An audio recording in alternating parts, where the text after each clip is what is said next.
All right, so let's dive into this whole Milk Tea Alliance thing. I mean, when you sent in your request, I have to admit, I was picturing like a very polite gathering, over teacups. Yeah. But as it turns out, this is a lot more interesting and probably a lot fewer scones and finger sandwiches. It's definitely not your grandma's afternoon tea.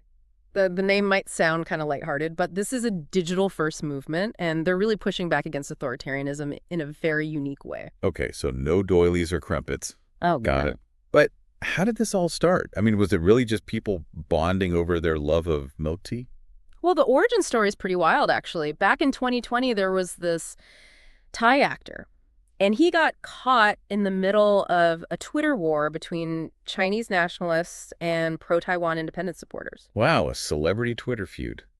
I guess that's how movements are born these days. Well, it is 2025, right? Yeah. But here's the thing, this online spat, it kind of drew in all these people from Thailand, Hong Kong, and Taiwan. And what united them was not just their love of milk tea, but also their shared frustration with China's online behavior. Okay, so milk tea becomes like this symbol of this accidental alliance. But how did it go from just a hashtag to something more organized? Well, that's where things get really fascinating. Activists in these regions realized they had more in common than just, a preference for a certain drink. They were all grappling with similar challenges from these authoritarian regimes, things like censorship, crackdowns on dissent, like the whole 9 yards. So the Milk Tea Alliance became like a virtual support group almost, Right. like a safe space where they could share tactics and strategies for resistance. Exactly. And they even came up with this really clever tactic called protest swapping. Basically, it worked like this. If activists in one country were facing serious risks for speaking out, those in countries with more freedom, they would amplify their message. Essentially, they'd be acting like a megaphone. That's brilliant, like a global relay race for human rights using social media to kind of bypass censorship and borders. Yeah, you got it. And it wasn't limited to just those initial three countries. The movement expanded to include people from India, Indonesia, Myanmar, Tibet, even Bangladesh joined in for a while. Wow, so this milk tea party is getting pretty big. But Bangladesh dropping out is interesting. Any idea why they went quiet? That's a great question. Honestly, it raises a few eyebrows. Their participation seemed to just vanish around the same time Sheikh Hasina was ousted in 2024.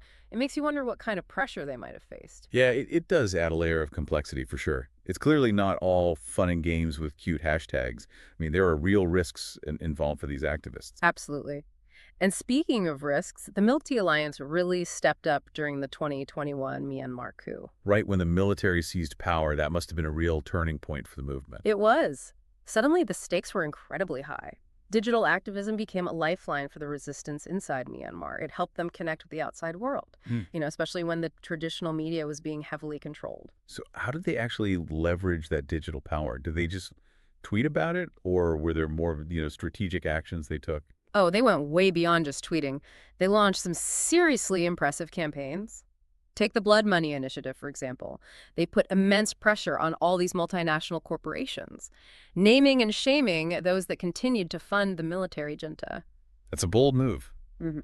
Publicly calling out these big companies, did it actually work? It did. They actually managed to force some major brands to cut ties with the regime. They hit them where it hurts, their bottom line. And beyond corporate pressure, the Justice for Myanmar movement, that also gained massive traction online. They really raised global awareness about the atrocities that were happening. So they were able to apply pressure from afar, influencing, both economic and political landscapes. Did this international attention actually translate into any, tangible changes on the ground? Well, it's always hard to measure direct causation, but there were definitely some significant developments. One of the most notable was the appointment of a Rohingya minister in Myanmar's opposition government. That's huge. The Rohingya people have faced such brutal persecution. Was this appointment purely symbolic, or did it lead to any concrete improvements in their situation? It's a mix of both. Symbolically, it was a powerful gesture of inclusion, recognize the Rohingya as legitimate citizens with a voice in the government. And as for tangible impacts, it's still early days, but it has opened up these channels for dialogue and potential policy changes that wouldn't have even been possible before. It sounds like the Milk Tea Alliance played a pretty key role in pushing for that representation. It's encouraging to see online activism leading to real-world progress. But let's face it, those involved are putting themselves at risk, right? Absolutely. For every victory, there are countless individuals facing real-world consequences for their online activism, and we can't forget that. Yeah, we've seen that with Joshua Wong in Hong Kong in prison for his activism since 2021. And in Thailand, Those strict lèse-majesté laws make it incredibly dangerous to criticize the monarchy online. Exactly. It's a constant reminder that even a seemingly harmless hashtag can land you in some serious trouble. The fight for democracy online can have very real offline repercussions. It makes you wonder, with all these risks, is hashtag activism even really effective? I mean, can it actually bring about any lasting change? Well, it's not always like a straight line from hashtag to policy change, but the impact is undeniable. I mean, look, digital movements might not single-handedly topple governments overnight, but they do shift the conversation. They force international bodies to pay attention. So raising awareness, is that like the first step? Kind of like shining a spotlight on issues that might otherwise be ignored? Precisely. They can expose human rights abuses, they can put pressure on corporations, and most importantly, give a voice to those who've been silenced by traditional media. Hmm. This is especially crucial in places where freedom of speech is restricted. You mentioned corporations earlier. Have there been any cases where the Milk Tea Alliance actually managed to influence a big company's actions? Oh, absolutely. They've been incredibly effective at holding global brands accountable. I mean, we've seen cases where companies faced, intense online pressure, even boycotts, because of their ties to oppressive regimes. And guess what? Some actually caved and changed their practices. Wow. So it's not just about raising awareness. They're actually wielding some, economic power too. Yeah. I imagine this isn't sitting well with the governments they're targeting. You'd be right. Governments are definitely not happy about the Milk Tea Alliance's growing influence. We've seen a surge in censorship efforts, particularly targeting accounts that support the movement. Especially in places like Thailand and Hong Kong with their strict laws against dissent. I mean, it's getting riskier and riskier for people to speak out online.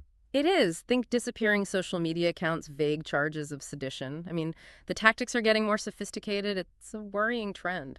So what does the future hold for the Milk Tea Alliance? With all these challenges and key figures kind of laying low, can it survive? It's hard to say for sure. But here's the thing. This isn't like a top-down organization with a single leader. It's a decentralized network, and that makes it incredibly resilient. So even if one voice is silenced, others can step up and keep the momentum going. Exactly. And as long as there are people yearning for freedom and democracy, they'll find ways to connect and resist, even if it starts with something as seemingly ordinary as a cup of tea.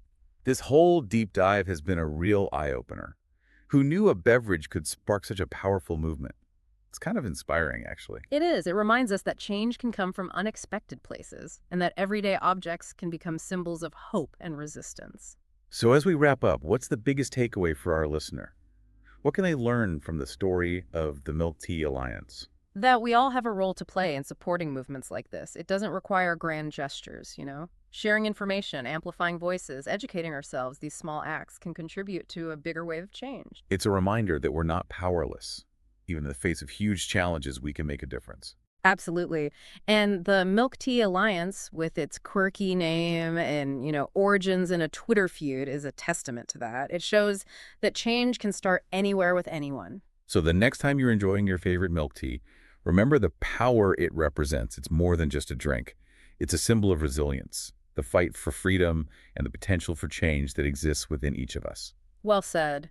And I hope this deep dive has given you, our listener, a newfound appreciation for the power of online activism and the courage it takes to stand up for what you believe in.